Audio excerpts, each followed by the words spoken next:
Magbibenta po kami. Ano pa ibibenta nyo? Bar po. Bar. Hukay po ng father. Bar. Bar. Anong bar? Gold bar! Gold bar! Gold bar?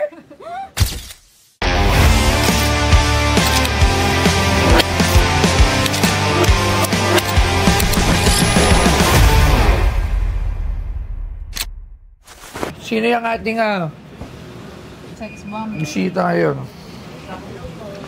Hello po, magandang hapon po. Ano po yun yung sadya dito sa akin? Pasok po kayo, lapit po kayo. Lapit po, lapit. Sige po, lapit. Dito po, dito po, dito po. Dito po, dito po. Okay. Ano po sadya nyo dito sa aming mutig tindahan ngayong araw na to? Disyembre at 14, 24, 20. O, basta, tama ba sabi ko? Okay, ano po yung dala nyo po? 20-24. Magbibenta po kami. Ano po yung bibenta nyo? Bar po. Bar. Hukay po ng father. Bar. Bar. Anong bar? Wala po. Ingat po. Sige po, tingnan natin. Bar. Gold bar! Gold bar! Gold bar? Ay, hindi. Bar of bigat, Just ha? pa yan, sir.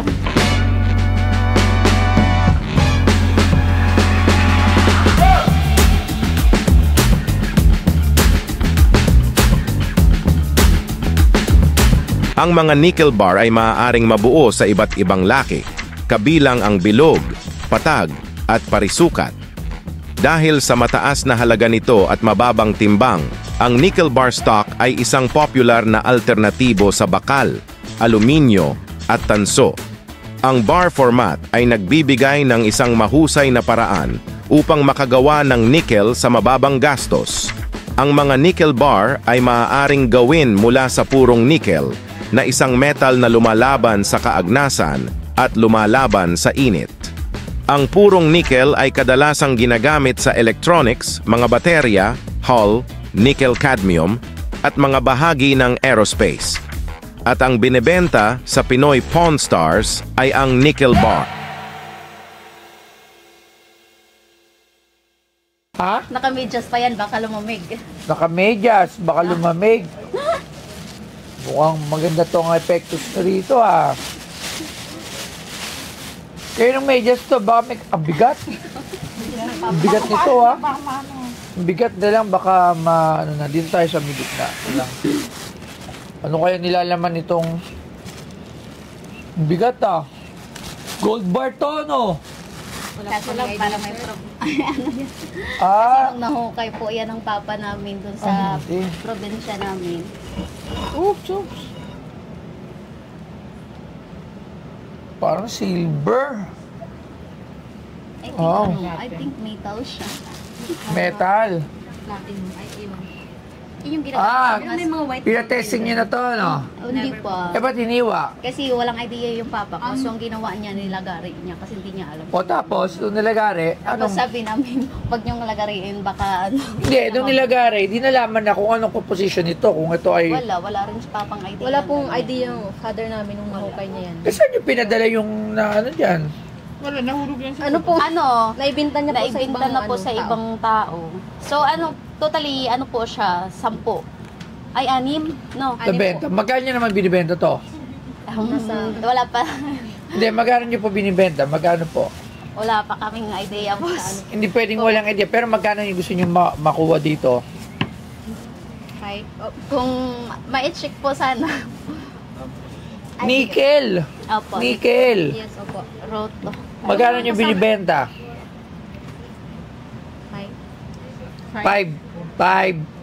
5 pesos? 5 million? 5K? 500,000? Ano doon? 5! Ano? O, sige, para wala lang problema. O, ito na. Give me 5! Give me 5! Anong 5? 5.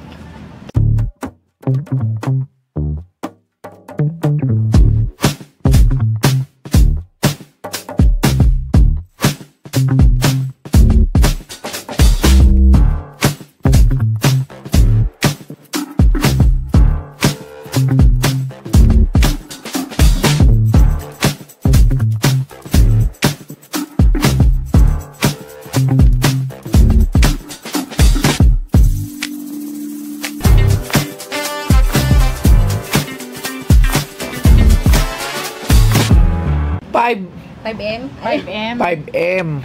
Alright, 5 million. Okay, nakalagay na dito nickel.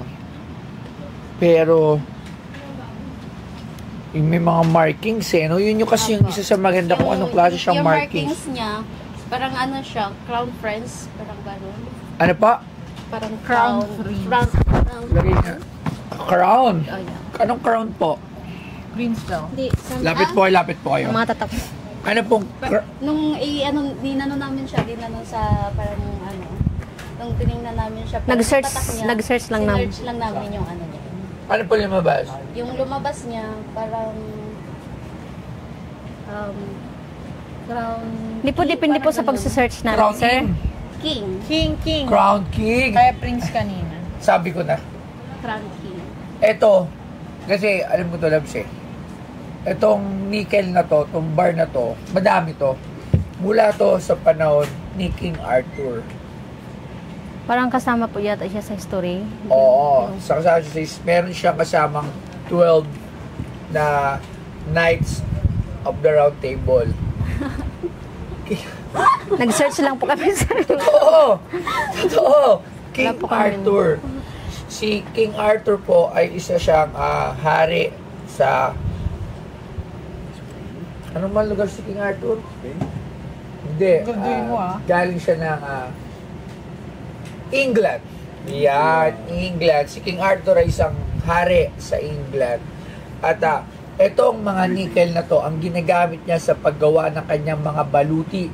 Alam niyo po ba yung baluti? Aeroplano, mga gano'n. Hindi. Parang baluti. Baluti ay yun yung mga armor. Armor. Kasi Yun yung yun ginagamit yung nila. Yung shield nila sa pakikipaglaban. Kasi pag nakabaluti ka, kunyari pinana ka, hindi yun tumatalab Tatagos. dun sa kanilang baluti. Pag inispada, hindi yun tumatalab. So yun. Pero lahat po ng sinabi ko ay katang-isip ko lamang. Siyempre, Sinerch po namin yan. Yan din po parang yung Oh! ginagamit sa ginagawa ng mga aeroplano, sa mga sasakyan, sports car, gano'n. Sports car. Okay, para hindi na tayo magpaligoy-ligoy pa at hindi na tayo manghula kung ano ba talaga to. Feeling ko po, parang ano siya, white gold. White gold! White gold! Okay. Jong lang po Tawagin natin.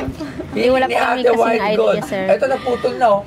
Kasi Siguro po yung pinagbenta na. bininta Hindi, po niya hinati kasi po yan ng nung father papa ko. namin. Tapos bininta niya. Magkapatid po kayo? Opo. Taga saan po kayo? Masbate. Mas bata. Pero saan po kayo ngayon dito sa Luzon? Ano po kami sa sa... Quezon City, sa Cabuyao. Novaliches. Laguna. Hindi po, Novaliches po, Novaliches. Ano po? Novaliches. Dito na po talaga kayo, taga Quezon City na po kayo. Opo.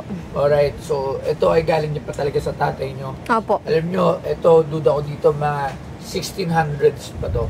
Nahukay po yan sa... Tawagan natin si Sir. Saan niyo po nahukay? Hindi, nahukay ng father namin hanggang Ay, ano po siya, hanggang 10 feet? hips po. Ay, Malalim ano? ang napaghukayan. 10 feet, pero agabewang lang ni ate. Ano siya? Ano ba talaga? Wait a minute, 5 feet. 5 feet hanggang bewang, 5 feet. Hindi po. Hindi!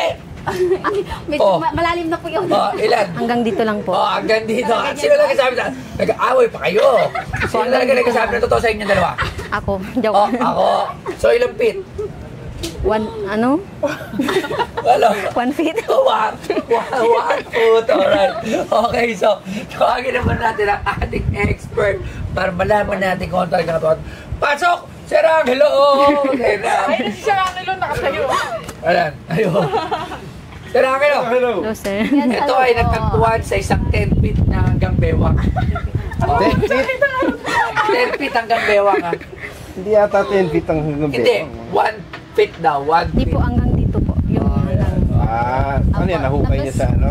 father na Okay hukay. ng tatay. Ano siya, nakalagay pa sa... O, wala na ako, Mike. Kinuha niyo na lahat. Ay, sorry. Ate, nasabi ko. Okay. Sir Angelo. Ang sabi ni ate, kasi hindi ko mabasa yung marking siya. Sige, tingnan mo muna. Meron daw itong prince na nakalagay. Ay, king. Sabi ko, ano ba to? kay King Arthur. Hindi ba to galing kay King Arthur? King Arthur. Well, hindi Nickel, natin eh. mabasa yung ano eh. Pero may nakalagay na Markings. nickel. Ayun, nickel. Nickel. Kung nickel siya, ang per gram ng nickel para wala pang piso. Eh, ilang gramo yan? So, ano siya? Sabihin naman 1 kilo. Di- Pero, Nasa Ito ano? ba ay gram? Nasa ano ba? Weight, Two? ano lang to? Weight lang price niya? Per gram. Yung pinaka-istorya ba? Wala? Nasa 2, ano? Wala siyang ano eh. Kung collectibility, hindi to collectible. Kahit galing kay King Arthur? Ba't kay King Arthur ba yan? Paano mo nasabing galing kay King nila, galing Arthur? kay King. King. Hindi po. Hindi, may Wala po. sulat siya na wala. King. Pinakalagay na crown. Opo, nung Crown King. tiningnan na. Well, pwede Ayun, naman kasing ano ayun. yun. Yung crown na yun, pwedeng mint mark nung gumawa or hallmark nung gumawa. Yun nga. Ano yung mga year ba to? Hindi natin masabi. Bali, nung Nakalagay po sa isang nakalagay bar- siya sa isang kasi bar. may anim po siya. So Nine- may isa po siyang nakasama na rotometal. May Rotometal. May Yes, nakasama opo. po siya isa na rotometal pero yung roto Kasi na anim po yan. ay binta sa di ko po alam kung saan na Ano yung ibinta. rotometal? Tapos yung Wala nakalagay po doon since 1836. O, 1836. King Arthur na. Si 19 Arthur, ano yun? nine- 800 AD yata yun. 19. 18 ba? 18 ba? Ay, oo, 18. 1836. May 1836. nakasama po siya na isang rotometal. 1836. 1836. So, ano to? Sir Angelo? Most probably manufactured lang yun. Hindi talaga collectible. And kung ano man, kung meron man siyang function, parang ano siya, yung para may benchmark ka kung anong, kunyari 1 kilo to. Yun yung ano mo, yun yung parang, kunyari meron kang balance, scale balance. Diba? Lagay mo to doon, tapos yung sa kabila, iniwiwi mo. Pabigat! Tapos tinitingnan mo. Hindi siya, para mag-gauge mo kung anong bigat nung nasa kabilang side. Yun nga, parang di siya yung basehan ng weight. Pag nag-balance yun, ibig 1 kilo. sabihin, 1 kilo rin yung kabila. Kung 1 kilo to. So, Parang yun ang ganun yung purpose tingin ko nito. dyan. So, aside from that, ano pang purpose? So, hindi ba to as kayamanan, gano'n? Hindi naman siya gold. Hindi rin siya precious Silver. metal. Hindi rin So, nickel. Hindi ganyan itsura. So, ng sa silver. nickel, magkano ang benta ng nickel? Lagay mo lang sa piso per gram. Ilang kilo yan? Ito mga isang kung kilo. isang kilo yan, edi 1,000. 1,000. Mataas na yun. Siguro mga more Pero like mabigat to, 900 mabigat sa pesos. isang kilo to. Tingnan mo. Ayan, siguro mga 1. Parang pareho lang. Hindi, Ito po putol na. kasi may bawas na buo. Naputulan po kasi ng ano. Pinaka ano dyan is timbangin natin para makita mo talaga. Pero yun yung ano niya. Gramuhan talaga yun. Per gram lang. Walang special, hindi dahil Wala. maluma siya, hindi dahil galing siya sa isang kaharian, hindi ba siya galing kay Enrique Capizote. Well, kailangan mo i-prove yun. Okay, Nagaling so kay yun lang po yung value niya. Oo. Maraming salamat Sir Angelo, sinira mo ang kanilang Sorry. kanilang pangarap na 5M.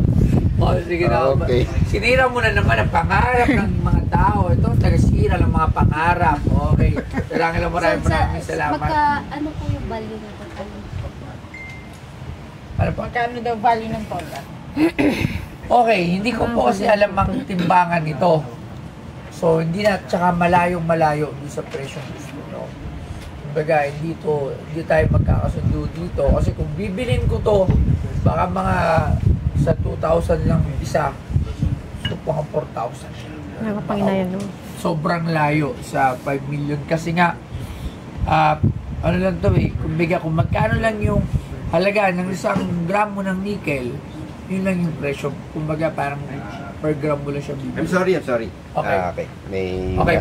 na-realize ako na bago kasi baka hindi nickel ito sa Ano? itsura niya. More like tingga. LED. LED. Yun yung sa ano niya. Pero nakalagay nickel eh. Madali naman ilagay. Pwede mo ilagay ng gold dyan. So ano ibig sabihin nun pag LED? Pag LED, halos ganun lang. Ano lang. Ganun din lang. Kala ko naman may pagbabago sa presyo. Wala Yun lang. naman pala. Kung ano lang yung ano. Okay. Sinabi niya lang. Sinabi niya lang, pero wala pa rin pagbabago. Okay, maraming Okay. salamat po sa iyo. Thank you very much. So ate, so mukhang nagalit si ate kay Sir Angelo. Ate, hindi mo ko Sir Angelo. Naiiyak si ate ng huling mata. Naiyak ka? Hindi po sa ano po sa hangin. Naalala niya kasi syempre yung pagkakakipay nito. Ate, so, sa tingin niyo ba, ibibenta niyo pa rin sa akin? Masyadong mababa. Opo. Maraming salamat po. At least napaliwanagan po namin kayo. At Ano siya? sa mga gusto ko nga rin magkaroon sana ito kasi medyo luma siya eh. Kasi ang Luma layo po. ng presyo. na ayon sa expert. Sige ate, balikan nyo na lang ako pag meron pa tayong ibang item or baka may mahukay pa doon. Dito, yun lang po yung kaya ko. Bakit? 2,000. Ano? Sayang yung ano. Oh, sige. Bibigyan ko na lang po kayo ng pamasahe. Binta na lang. Ano?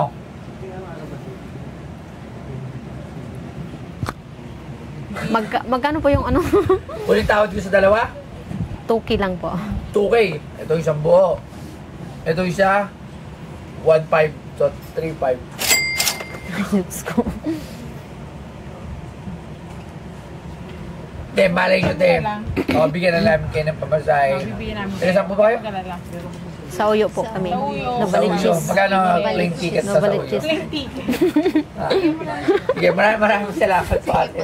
Thank you very much. Thank you po ng Masaya po. marami. Salamat po. Ate, huwag kayo Lamig na kami. magpupuwa sa labas ha. Unang-una po sa lahat, maraming salamat po kay Boss Toyo at sa mga staff niya. Hindi po namin akalain na ganun po yung mangyayari. Akala namin mabibinta siya sa ine-expect namin.